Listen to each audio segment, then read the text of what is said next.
What you say can affect your ears. Bago pa marinig ng ibang tao ang sinasabi natin, tayo na una nakarinig. So what affect your ears can affect your brain. Therefore, it can affect your entire personhood. Kaya pinag-iingat po tayo ng Biblia sa mga sinasabi natin. Because what we say has a very powerful way of becoming true. What we say has a powerful way of becoming believed by us. Kaya yung mga sinasabi natin, kahit hindi natin paniniwalaan sa simula, nagsisimula nating mapaniwalaan. At kung yan ay ating laging sinasabi, nagkakatotoo. Hindi man sa realidad, sa labas ng ating katawan, nagkakatotoo sa loob ng ating isip. Kaya maraming sinasabi sa Bible, do not say. Huwag sabihin. At ilan sa mga yan ay ating pagbubulay-bulayan sa mga sandaling ito. Ama namin, salamat sapagkat kayo ay nagtuturo sa amin na mag-ingat. Ayaw niyo kami, Panginoon, na mapahamak. Ayaw niyo na maapektuhan ang aming isip ng maraming lason. Tinuturoan niyo kami kung ano mga marapat na sabihin at hindi. At sa sandaling ito, kami, Panginoon, ay nagpapaturo sa inyo. Kayo po ang maging tagapangaral at nawa kayo po ang isang maging kaaliwan ng aming puso, lakas ng aming katawan, karunungan ng aming isip. Mangusap kayong may kapangyarihan at maging blessing ang paglapit namin sa inyo. We ask for blessings, O God. Bless us with your words. Bless us with your wisdom. Protect us from all lies and falsehood. We ask you, Father, to be our teacher. In the name of your Son, our Lord Jesus, we pray. Marami pong mga nakalagay sa Biblia na huwag daw dapat sasabihin. Isa dyan, do not say, I deserve this. I deserve this good thing. Ano ba, may malaki kayong bahay, don't say, I deserve this. Meron kayong magandang trabaho, meron kayong kayamanan, don't say, I deserve this. Ang mga tao polite sa inyo, binibigyan kayong regalo, binibigyan kayo ng pag-ibig, don't say, I deserve this. Deuteronomy 9:4. After the Lord your God has driven them out before you, do not say to yourself, the Lord has brought me here to take possession of this land because of my righteousness. No, it is on account of the wickedness of these nations that the Lord is going to drive them out before you. Ano po yung konteksto nito? Ang mga Israelita ay bibigyan ng Panginoon ng lupang ipinangako sa kanila at ipatatalo ng Panginoon yung mga nakatira doon dito sa mga Israelites na dadayo pa lamang. At sabi, kung sakasakaling dumating ang panahon na naging inyo na ang lupain, huwag niyong masasabi-sabing deserve nyo yun. Matuwid kasi tayo, maka-Diyos kasi tayo, kaya nabigay ito sa atin. Sabi, hindi. Pinapalayas ko yung mga nakatira dyan, hindi dahil mabait kayo, kundi dahil lang mas masama sila. So nakikita po natin na hindi lang dahil binibigyan ng lupa yung mga Israelites is because they were deserving, but because the people who were on that piece of property displeased God all the more than the Israelites. Sabi, huwag niyong sasabihin yan. Sometimes it is not you, but it is them. Pag nananalo tayo, hindi naman dahil kung minsan mabilis tayo, dahil yung kalaban natin sa takbuhan na dapa. Nag-top ka sa exam, hindi dahil ikaw pinakamatalino, dahil yung mga ibang kakompetensya mo, mental blackout pala. O kaya absent sila.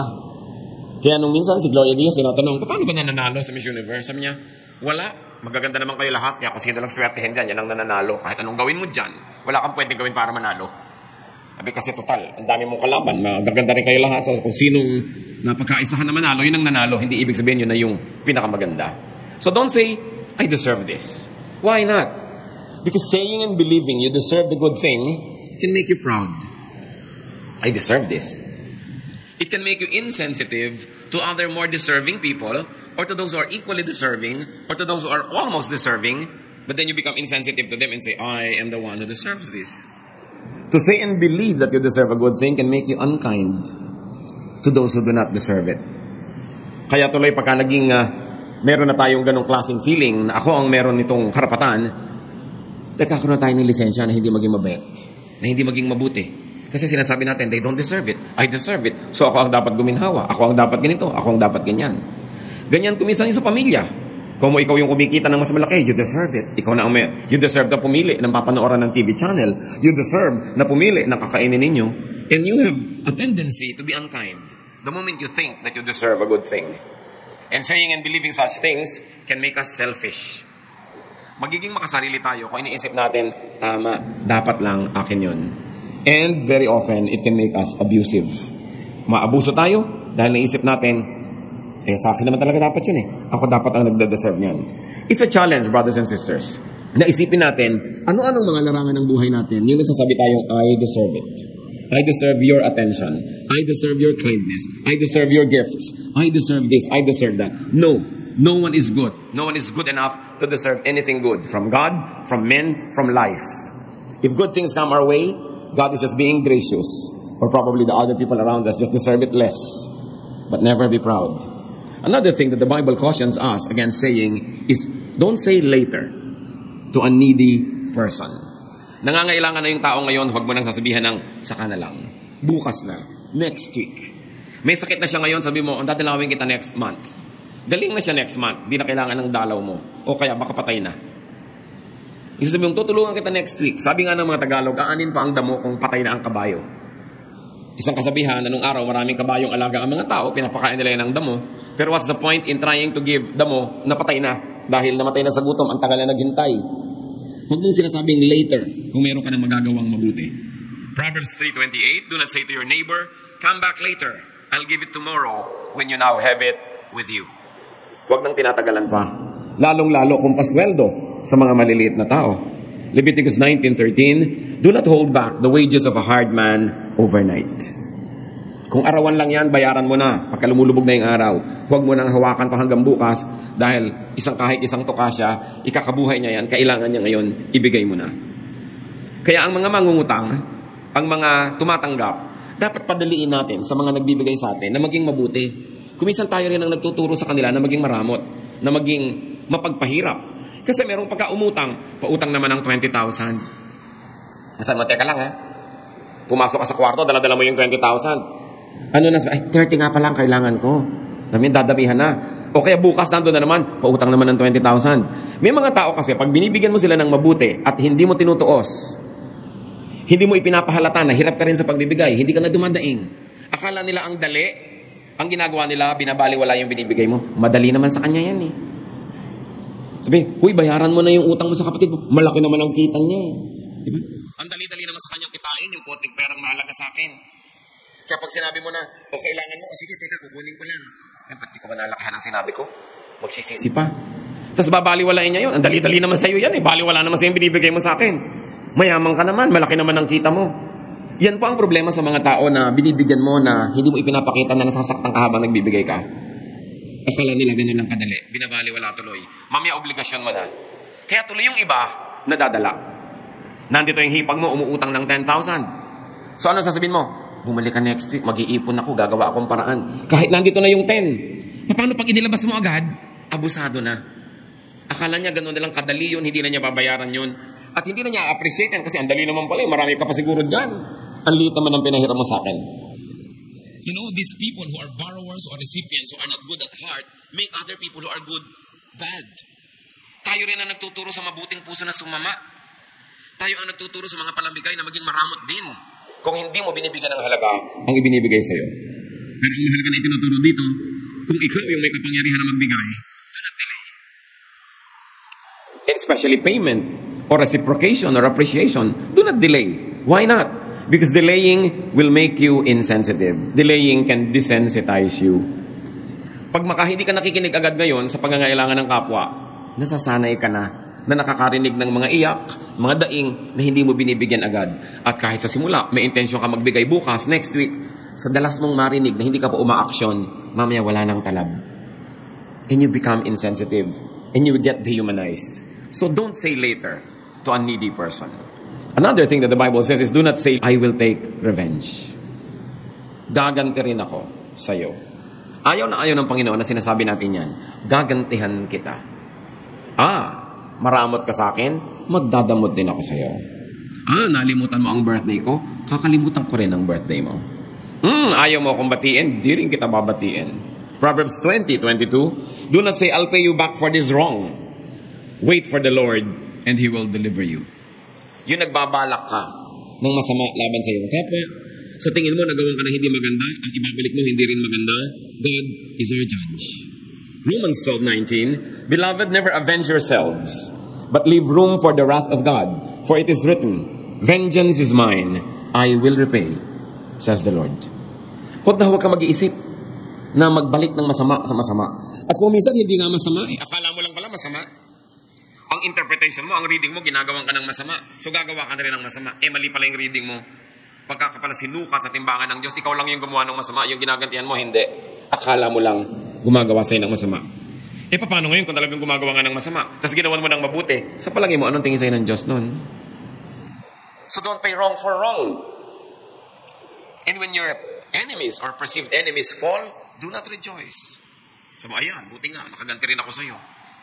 Proverbs 24:17-18, do not rejoice when your enemies fall, and do not let your heart be glad when they stumble, or else the Lord will see it and be displeased, and turn away His anger from them. Pagka yung mga kalaban mo nagkakaroon ng mga hirap sa buhay, kinatutuwa mo, maaaring mawala ang galit sa kanila ng Diyos at sa'yo mabaling. Yung meron ka mga kalaban na kamag-anak, mga mahal mo sa buhay na kainisan mo, tapos bigla silang nasunugan, ay buti nga. Nagkasakit, ay buti nga, nagkasakit ka, ayan. Nakikita ng Diyos ang lahat ng ating iniisip. At pag lagi natin ginawa yung ganyang pagsasalita, nagiging habit. Ang habit nagiging character. The Lord's justice is best. Kung sa palagay mo, ikaw ay naatrasuhan, masama ang ginawa sa'yo, ipasa Diyos. Yun naman kung naniniwala kang may Diyos. Pero sabi tayo ng sabi, naniniwala tayo may Diyos. Hallelujah, praise God. If God wills, yung mga bukang bibig natin, pero nakikita ba yan sa ating pananaw? Lalong-lalo kung sa tingin natin, tayo ay nagawa ng mali. Ayaw ng Diyos ng mali. At siya ang magtutuwid nun. The Lord's justice is exact. It is timely. And very importantly, the Lord's justice is reformative. It is seldom destructive. Pag umandar ang katarungan ng Diyos, nagtutuwid lang. Hindi naninira. Nagiging masakit lang kasi liko ka, tinutuwid ka, masakit. Pero hindi ka talaga sinasadyang saktan o sirain. Pero meron mga tao sadyang nananakit. Sasaktan ko ang loob mo. Pagsasalitaan kita ng masama, o kaya di kita papansinin, masasaktan ka rin. Yung nananakit ka, alam yun ng Panginoon. Hayaan mong siya ang kumilos. Kung mayroong dapat ituwid, siya ang dapat natuwid. Siya ang dapat magtuwid noon. Because avengers can overdo it. Alam ba natin ang ating hangganan bilang mga tao kung hanggang kailan sapat na ang ginagawa nating paghihiganti? Because vengeance is addictive. Pag nakita mong nakakasakit ka ng kapwa na gusto mong saktan, lalo kang ginaganahan at mas dinadagdagan mo ang pananakit. Alam mo ba kung kailan titigil? Avengers can abuse and they can destroy the other person as well as themselves. Hindi ka pwedeng sumira ng isang tao, kalaban mo man siya, na hindi ka masisira din. Because God is watching. Lalo na kung hindi mo naman talaga tunay na kalaban, tapos sinisira mo, masisira ka lalo. So in action, in words, in philosophy, in policy, do not be vindictive. Huwag vengador. Huwag palagante. May mga tao ganun eh. Dapat not tit for tat. There are people who live for tit for tat. Sinampal mo ako, sasampalin kita. Binuhusan mo ako ng tubig, bubuhusan din kita. Diba? Hindi ka pupunta sa party ko, hindi ako pupunta sa party mo. Hindi mo ako kinausap, hindi kita kakausapin. Silence for silence, anger for anger, tampo for tampo, betrayal for betrayal, hurt for hurt. This is not the way of God. Kailan natin i-apply sa buhay ang lahat ng verses na nadidinig natin sa tagal ng panahon? Kailan natin i-apply sa buhay ang lahat ng bunga ng mga panalangin or the objects of prayer? Ang mga nadidinig nating magagandang kanta sa pang-araw-araw ng buhay, sa pakikitungo natin sa ating kapwa, sa pakikitungo natin sa ating pamilya, sa ating mga katrabaho, mga mahal sa buhay, mga kaibigan. Pero pag vengador ka, palaganti ka. Ang ginagawa mo noon, hindi lang sila ang sinisira mo, pati ikaw. Sapagkat sabi sa Biblia, pag hindi ka nagpapatawad, hindi ka rin papatawarin ng Diyos. You burn the bridge over which you too must pass. Kaya ang bilin ng Romans 12:10, love one another with mutual affection. Outdo one another in showing honor. Magpaligsahan kayo ng pagbibigay ng parangal sa isa't isa. Hindi magpapataasan kayo, magpapaligsahan kayo ng payabangan, patigasan ng puso, patapangan, palakihan ng sugat na lilikain sa puso ng kapwa. Hindi yan ang paligsahan na itinuturo sa atin ng Bible, kundi magpaligsahan sa paggawa ng mabuti. Do not say the good old days. Ecclesiastes 7:10, do not say, why were the old days better than these? For it is not wise to ask such questions. Hindi lang pala sa panahon natin tayo nagre-reminisce sa mga good old days, good old days. Mabuti pa nung araw, mura ang gasolina. Mabuti pa nung araw, mura ang ganito, mura ang ganon. Panahon pa ni Solomon, 1,000 taon na, meron na rin ganong tendency ang mga tao na pag-isipan, mabuti pa nung araw, mabuti pa nung araw. Sabi, huwag nga kayong ganyan, sabi ni Solomon, hindi mabuti, hindi katinoan na itanong ang ganyang mga tanong. Why? Because you would be blind to today's blessings. And if you became blind to today's blessings, you would be unhappy. Katulad ng sabi ni Percy Bysshe Shelley, we look before and after and pine for what is not. Wala kang tinignan kundi yung nangyari na o yung mangyayari pa lang at ang hinahanap mo yung wala. Hindi mo natitingnan yung ngayon. Days are generally better. Life improves. Nung araw, kahit may pera ka, appendicitis lang, mamamatay ka. Pagka ngayon ine-x-ray yung mga mummies na mga pharaohs, namatay sila kuminsan dahil lang sa namamagang ngipin. Na-infect ang mga bagang. Nakikita nila, ito ay kinamatay ng pharaoh na to. Minsan walang kakwenta-kwentang pagkakapilay, sapagkat wala silang surgery, kinakamatay. Nung araw, ang mga Roman emperors, para lumamig yung mga kwarto nila, nagpapahakot sila ng mga tipak-tipak ganggabahay ng mga yelo sa Alps. Ibinababa ng bundok, dinadala sa city of Rome. Ang liit na pagdating, hanggang suntok na lang. Ngayon, kahit na ordinaryo ka lang nakawani, nakakapag-aircon ka. Kahit nga walang-wala ka, pumasok ka lang sa mall, lumalamig na yung katawan mo. Daig mo mga Roman emperors. Nung araw, kahit ng mga emperor, magbabiyahe, pupunta lang sa kabilang bansa, 3 buwan. Ngayon, kahit na mamamasukan ka nakatulong, ilang oras lang, nandun ka na, nakapag-aeroplano ka na. Ang ginawa ng tao ngayon. Democracy is so much more better than absolute monarchy. Even socialism has better effects for the people than what it was before, na absolute monarchy. Medicine is improved so much. Transportation and mobility. Education. Dati mga prinsipe at prinsesa lang ang nag-aaral. Ngayon, napakarami nakakapag-aral. Technology is improved so much. Kahit nasa kaloob-looban ka ng kwarto mo, nakakapag-text ka. Nung araw, kahit mga chief ng mga Indias, magpapausok-usok pa para magpadala ng mensahe sa langit. Eh kung umihip ang hangin, nabura patuloy. Pero ikaw, kahit ngayon magbabalot, nagte-text-text ka dyan. Yung hindi yan naranasan ng kahit na sinong mga emperor at mga hari sa Europa noong araw. There's a lot of comfort today. So, yung sinasabing the good old days. The days are better. So, sabi mahirap ang pera ngayon. Mga tao nga, ang dami-daming na ibabayad sa load. Sa dami ng binabayaran ngayon na hindi binabayaran ng araw, mineral water, binabayaran ba yun ng araw inumin? Hindi. Yung inumin ng kalabaw, tsaka inumin ng tao, pareho lang. Buhay din naman pareho. Diba? Ngayon, nagbabayad ka pa ng mineral water, nagbabayad ka pa ng load, may binabayaran ka pa ngayon ng mga cable. Walang cable nung araw, walang ganyan mga bayad-bayaran. Diba? Nagbabayad ka ng internet. Ang dami binabayaran ng tao ngayon, saan kayo kumukuha ng pambayad kundi mas maraming pera ngayon kaysa nung araw? Appreciate the blessings. Don't say the good old days. The days are getting better. Lagi natin sasabihin, ayan, pasama ng pasama, papangit ng mundo. Kasi wala kang iniisip kundi magwaka sa mundo. Pero ang totoo, appreciate mo, gumaganda, umaayos. Nung araw, pag kulot ka, talagang mamamatay kang kulot. Wala kang pag-asa. Di ba ngayon, planchahin lang ng 2 oras yung buhok mo, ganyan ka na lang ganyan. Natupad ang pangarap mo. Kahit kapaita. Eh, ang hirap-hirap ng tao, reklamo ng reklamo. Pati peklat ngayon, nabubura. Willing ka lang huwag magmerenda ng 3 buwan, pumunta ka sa dermatologist, bura ang peklat mo. Ang ngipin na itatanim, hindi ka pwedeng mamatay ng bungi. Tulad ng araw, nabungi ka na, sorry, mamamatay ka ng bungi. Pwede kang magpatanggal, magpakabit ng nunal. Maraming pwedeng gawin ng tao, so magpapasalamat tayo. Don't say, the good old days. God is making life better and better. You should have the eyes to see it. Kailangan nakabukas ang mata mo para hindi ka reklamo ng reklamo. Do not say, I'm only a woman. I'm only a man. I'm only poor. I'm only an ordinary person. I'm only a child. Pag binalikan natin si Jeremiah, nung siya in-appoint ng Diyos na maging propeta, ito ang sabi niya sa Jeremiah 1:7-8. But the Lord said to me, do not say, I'm only a child. You must go to everyone I send you to and say whatever I command you. Do not be afraid of them, for I am with you and will rescue you, declares the Lord. So, sabihin bata ka lang. Huwag ka magdahilan dyan. Huwag mo sasabihin ganito ka lang, ganun ka lang. Pati si Timothy, isang batang pastor, sinabihan siya ni Paul, 1 Timothy 4:12, don't let anyone look down on you because you are young, but set an example for the believers in speech, in love, in life, in faith, and in purity. So do not let anyone despise you because of your age. Matanda na ako, bata pa ako, etc., etc. Or your gender, or your race, or your looks. Because you would only disempower yourself. Pagka ikaw na nagsisimulang mamintas, magmaliit sa iyong sarili, ano pang inaasahan mong gagawin ng iba sa'yo? They will follow your lead. Hindi tayo kailangan magmalaki, pero hindi din natin dapat maliitin ang ating sarili.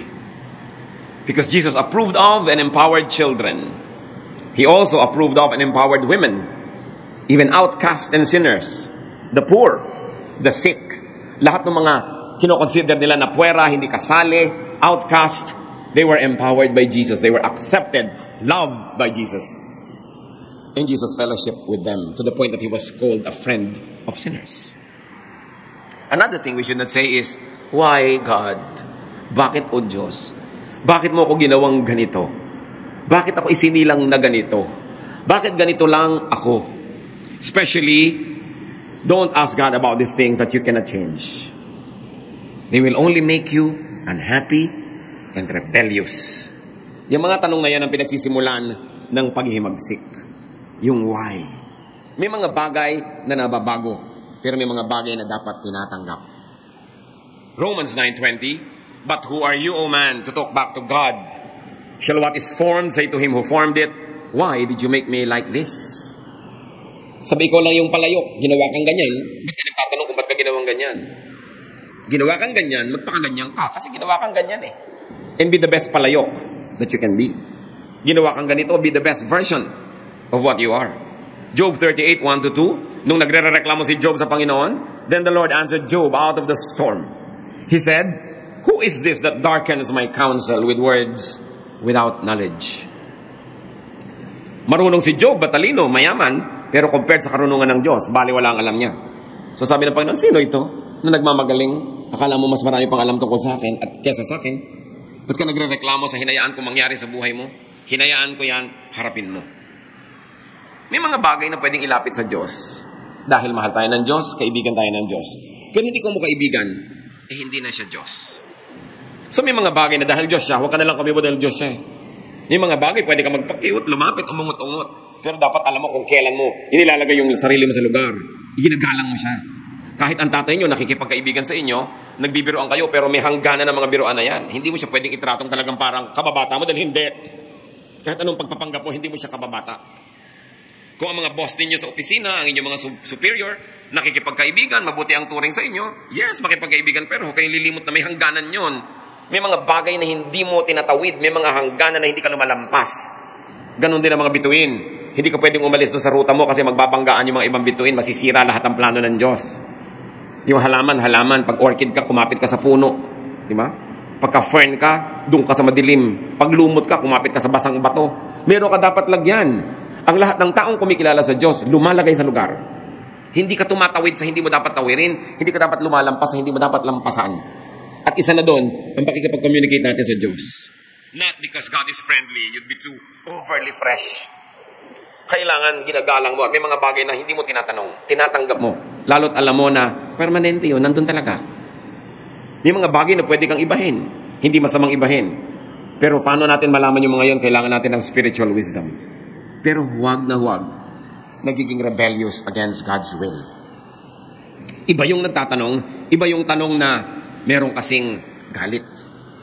May sama ng loob, may puot. Yan ay hindi itinatanong. Isasabihin nyo, paano ko talaga naiisip ko? Sabi, huwag mo sabihin. Kasi may mga bagay na pag naiisip mo lang ng maliit, pag hindi mo sinabi, nalilimot mo. Pero pag sabi ka ng sabi, ulit ka ng ulit, lalo mong naiisip.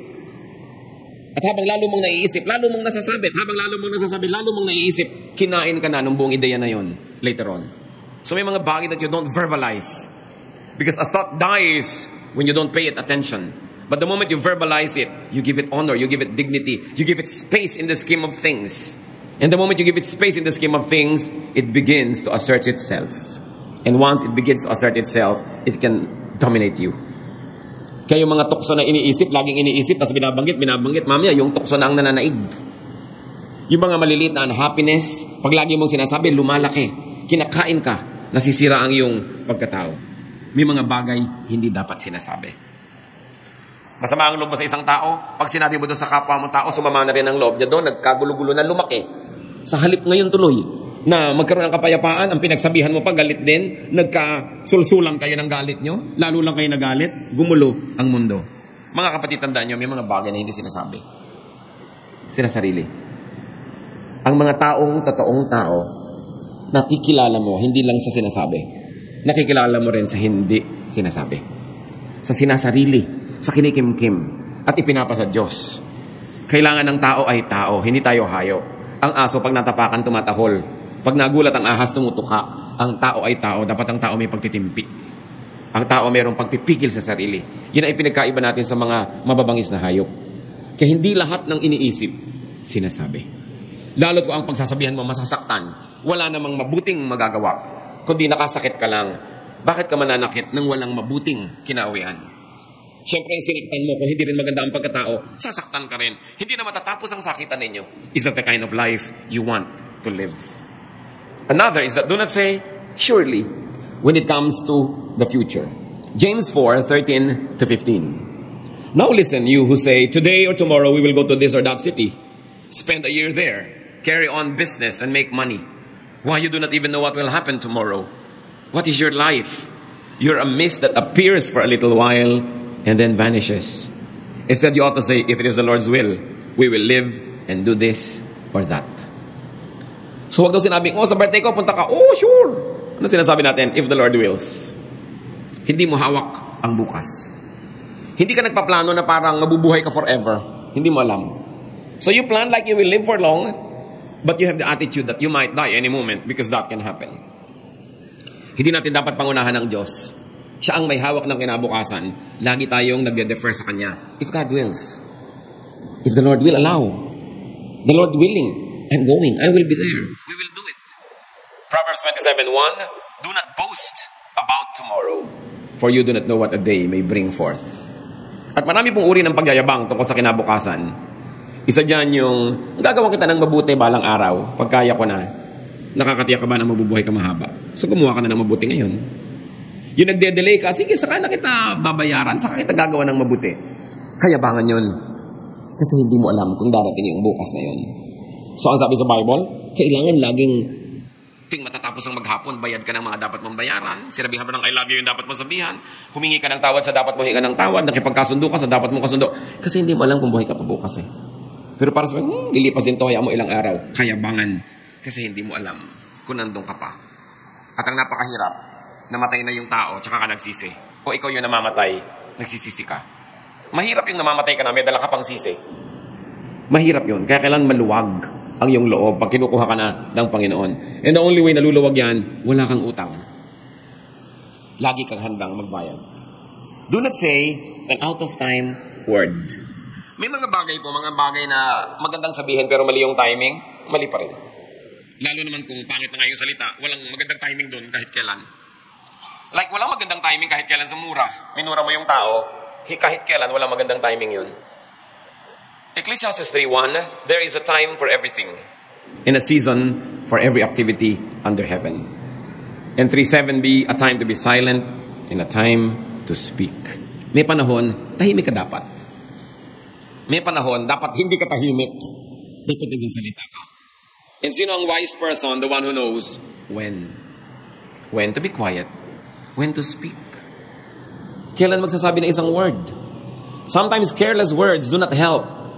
They worsen a situation. Kaya pinipigilan ng bibig na lagi nagpipiglas na mayroong gustong sabihin. Kailan nyo nakikilala ang kagandahan ng isang tao? Hindi physical ha? Yung kalooban. Kailan nyo nakikilala? Pagka siya ay mahinahon o pag siya ay galit? Siyempre pag galit. Lahat ng tao, masamamang tao, pag mahinahon siya, masarap siyang kasama. Maganda ang buka ng muka, maganda ang sasabihin. Pero galitin mo, o subukan mo't galit.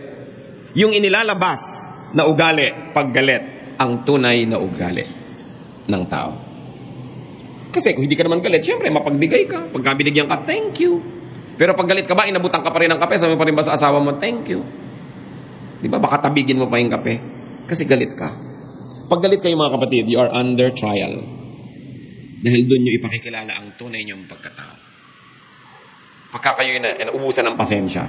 Kaya lahat tayo dyan, kailangan magsiyasat ng sarili.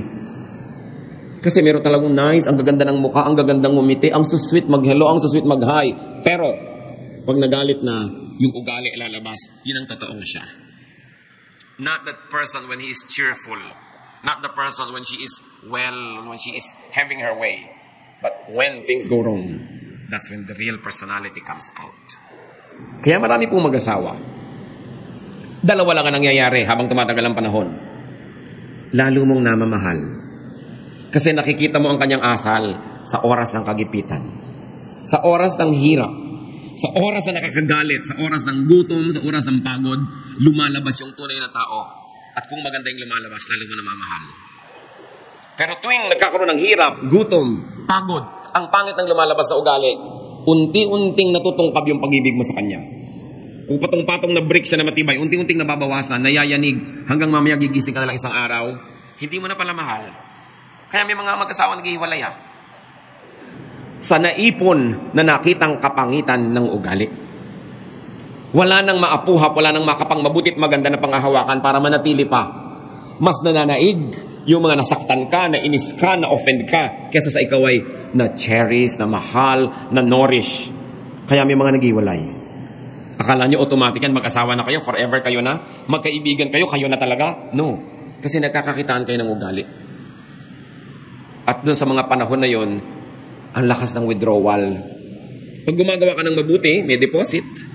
Pero gumagawa ka ng masama, may withdrawal. Anong natitira? May balance ba? O wala?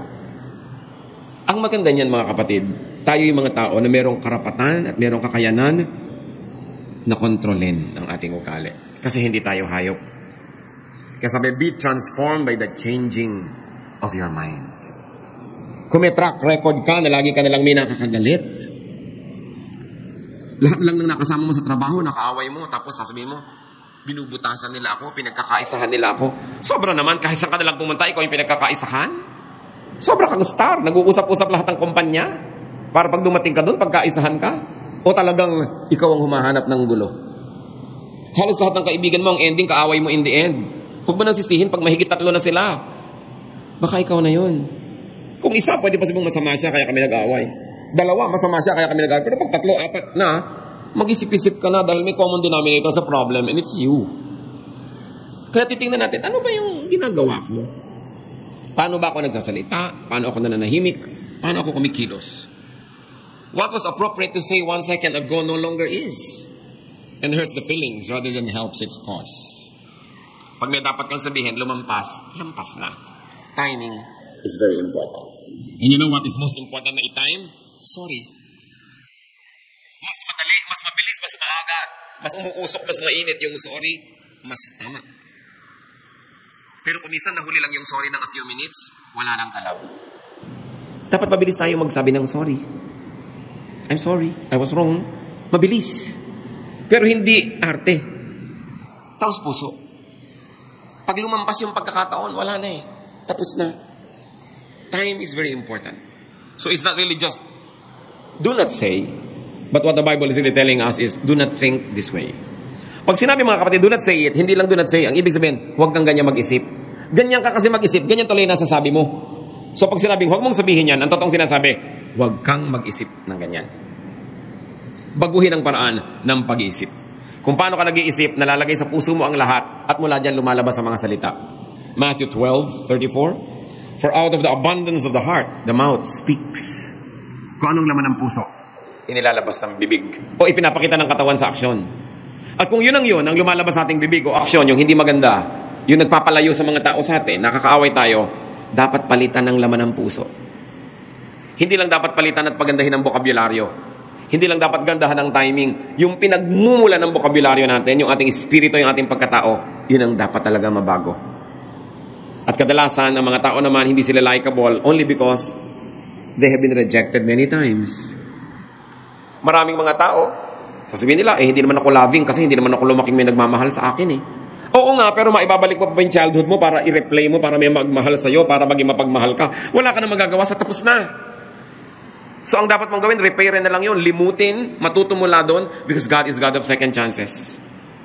Nagbibigay ang Panginoon sa atin ng mga bagong pasimula. Gaano karami sa atin ang makakapagsabing lumaki tayo masaya? Sa dinami-rami ng mga masusungit na mga tito at tita, mga madrasta at madrasto, sa dami ng mga masusungit na lola at lolo, sa dami ng mga kaliweteng tatay at nanay, sa dami ng mga malulupit na kapatid, mga kamag-anak na mararamot, mayayabang na kapitbahay, gaano karami sa atin na makakapagsabing, I had a happy childhood? Konti. Pero kung papayagan natin ng mga kapatid na buong buhay natin, maapektuhan tayo ng mga deprivations ng childhood natin, therefore you will remain deprived. Therefore, every turn and twist and chapter of your life, you're going to reprise. You're going to repeat the bitterness of your childhood. So what is important is to be free from that. To have a new beginning.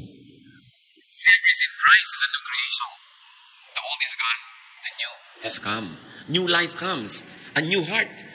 And God said, I'm going to take away from them their heart of stone and I'm going to give them a heart of flesh. Mga kapatid, kung meron sa atin na damage ng isang sad experience, marami yan. Nung bata ka, nung teenager ka, nung early adulthood mo, or very recently. Don't let that damage keep damaging you by allowing it to make you bitter or unkind. Huwag mong hayaan na maging bato ang puso mo dahil lang nasaktan ka minsan. Kasi marami pang pagkakataon para sumaya. Pero kung magpapatali ka sa mga nakaraan, ikaw na ang may kasalanan kung ba't nagpapaulit-ulit yan.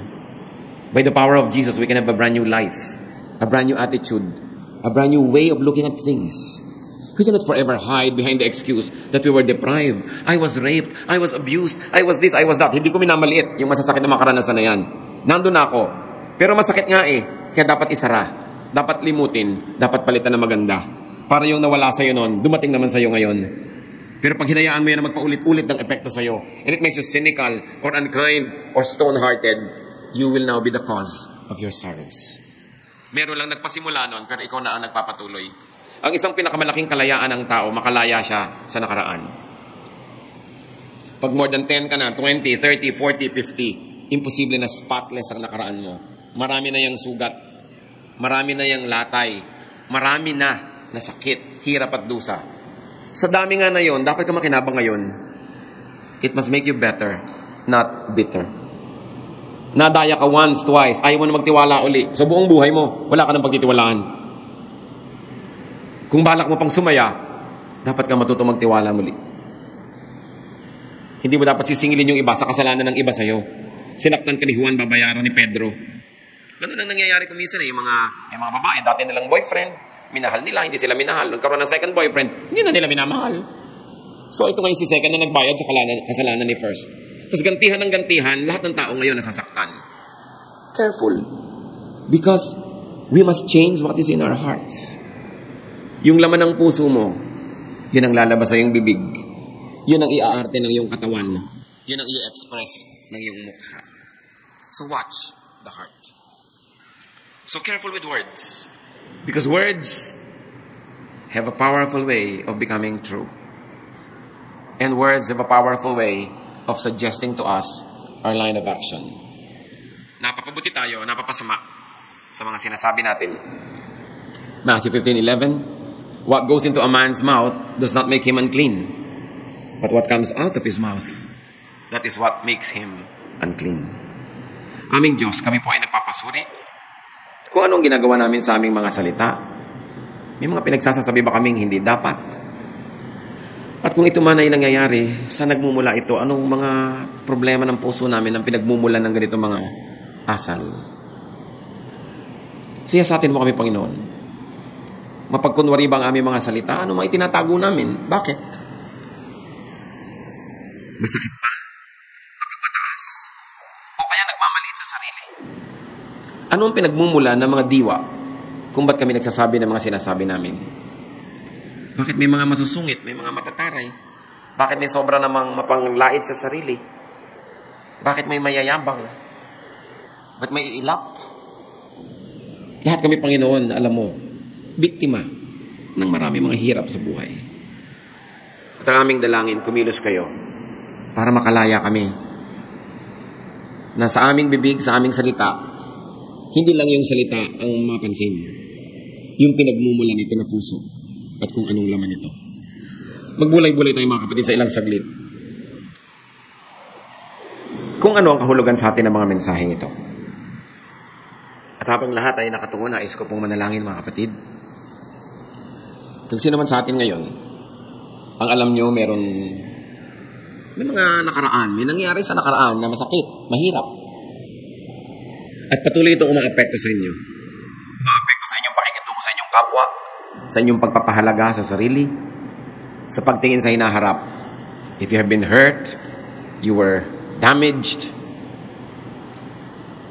if you had been neglected, inapi, kinalimutan, at hanggang ngayon, alam nyo, may epekto ito sa inyong ugali, sa inyong ginagawa, sa inyong kaligayahan.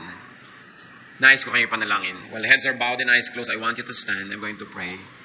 The Spirit of God will release you. as you'll let the power of Jesus cleanse your past. Praise God for you who stand and say, Lord, may mga karanasan ako nung araw na hanggang ngayon, multo pa sa buhay ko. Hanggang ngayon, nagpapahirap sa akin. Hanggang ngayon, umaapekto pa sa ugali ko. Hanggang ngayon, nagiging dahilan ng aking mga takot, mga hirap. It's not an accident that you're here today. It's a date with God who wants to set you free. Just stand and pray silently. Kayong mga tumayo na, purihin ang Diyos sa inyong paglapit sa Kanya. Lahat ng lumalapit sa Panginoon, hindi niya kahit kailan tatalikuran o kakalimutan. Silently, ask God to heal your heart. And silently also forgive people. Kung sino man ang mga pinagkakasamaan nyo pa ng loob, may malalalim kayong mga hinanakit, galit, patawarin nyo na ngayon para kayo makalaya. May the power of God be in your hearts so that you may be powerful to forgive. Lord, empower your people to forgive. Thank you for the spirit of humility, that people stand and admit that they need you, that there's a wound that has to be healed, na mayroong dapat gamutin. Makipagniig kayo sa Diyos, mga kapatid, ng ilang saglit. Humingi ng tawad sa mga kasalanan na nagawa dahil dito sa mga hinanakit at galit na ito sa kapwa. Humingi ng tawad sa kakulangan ng pagtitiwala sa Diyos. Magpatawad. Panginoon, sa pagtayo na yung mga anak na ito, kinikilala ang isang katotohanan na kayo'y nanggagamot. At tumatayo ang mga anak mo para magpagamot sa inyo. Higit sa amin, kayong nakakaalam ng lahat ng pinagdaanan naming lahat. Lahat ng mga hirap, mga sakit. Lahat ng naranasan namin, Lord, na pananakit ng kapwa, pang-aapi, pagtataksil, rejection, deserting us, O Lord, in times of needs. Iba't ibang kwento. Pero isa lang ang istorya na may mga taong gumawa ng hindi dapat gawin o kaya hindi gumawa ng dapat nilang gawin sa amin. At dahil dyan, nasaktan ng kalooban na yung mga anak, nagkaroon ng mga malalalim na sugat. Panginoon, sa pangalan ng Panginoong Jesus na yung anak, sa kapangyarihan ng dugo ni Jesus, sa kapangyarihan ng iyong Espiritu, we declare restoration unto your people. Restore your people, O God. Pagalingin niyo po ang mga sugat, isaran niyo ang mga nakabukang mga sugat na ito. Paghilumin, hawakan niyo na yung mapagpalang kamay at bigyan niyo ng kagalingan. Bigyan niyo ng kapangyarihan ng mga anak niyo magpatawad sa mga taong iniisip nilang nagkamali sa kanila. At palayain mo sila, Panginoon, sa mga pagkakadala, sa hirap, sa kawalan na ngayon ng tiwala sa kapwa. Palayain niyo at ang sa ganun magkaroon ng mga bagong pananaw, bagong pag-asa. At sa tulong niyo at sa karunungan na ibibigay niyo, turuan niyo yung mga anak, Panginoon, kung sino ang mga marapat pagtiwalaan. At ganoon din kung sino ang patuloy na dapat pag-ingatan. Nawa, Panginoon, sa pagkilos niyo, ang mga anak mo magkaroon ng mga bagong pag-asa, bagong pananaw, bagong bokabularyo, bagong paraan ng pakikitungo sa kapwa. Bunutin mo ang mga ugat, Panginoon, ng mga hinanakit, puot, galit. Take away all the bitterness in your people's hearts.